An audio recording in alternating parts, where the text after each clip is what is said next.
മറ്റൊരു മനുഷ്യമൃഗത്തിനെ ഞാൻ കണ്ടു. പേര് സീക്രട്ട് ഏജന്റ്. ഈ രക്തരക്ഷസ് എങ്ങനെയാണ് മനുഷ്യരുടെ ചോര കുടിക്കുന്നതെന്നാണ് ഞാൻ പറഞ്ഞു വരുന്നത്.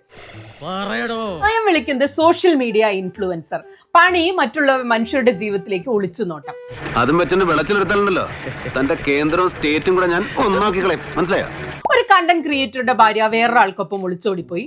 രാത്രി ഇറങ്ങിപ്പോകുന്നതിന്റെ CCTV വിഷ്വലുകൾ പുറത്തു വന്നു. ഒരടിക്ക് കോളുണ്ടെന്നല്ലേ കേളപ്പെട്ട സീക്രട്ട് ഏജന്റിന്റെ ഒരു വീഡിയോ വരികയാണ്. ഇവൻ എന്റെ അടുത്ത സുഹൃത്താണ്. വർഷങ്ങളായിട്ട് എനിക്ക് ഇവരെ അടുത്തറിയാം. ഇവരുടെ എല്ലാ കഥകളും അറിയാം. ഔചിത്യം എന്നൊരു സാധനമുണ്ട്. ഒരു മനുഷ്യനായ കുറച്ചൊക്കെ ഔചിത്യം വേണം. ഈ നാറി ഉണ്ടല്ലോ ആദ്യമായിട്ടല്ല ഇങ്ങനത്തെ കാര്യങ്ങൾ ചെയ്യുന്നത്.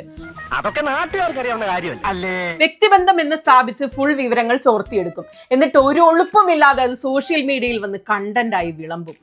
ജീവിക്കണ്ടേ സാറേ, മെയ്യനങ്ങാതെ ജീവിക്കണം. റിയാക്ഷൻ വീഡിയോ എന്ന പേരിൽ സുഹൃത്തുക്കളുടെ വീട്ടിൽ ഒളിഞ്ഞു നോക്കുന്ന ഈ പിശാച് എന്താ ശരിക്കും വിചാരിക്കുന്നുണ്ടാവുക? എന്തോ സാമൂഹ്യ സേവനം നടത്തുകയെന്നോ? ഇവനെ ഒന്നും പറഞ്ഞിട്ട് കാര്യമില്ല. തറവാട്ട് മഹിമ എന്ന് പറഞ്ഞ സാധനമുണ്ട്. അതൊന്നും ഇവന്റെ പടിവാളന്റെ 5 അയലോത്ര പോയിട്ട്.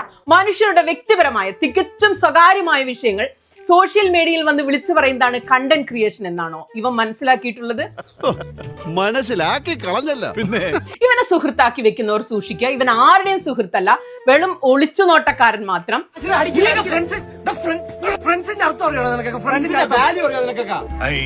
എന്താണ് അവിടെ കൂട്ടം കൂടി നിൽക്കണത്? പോയിട്ടാ പോടാ പോടാ.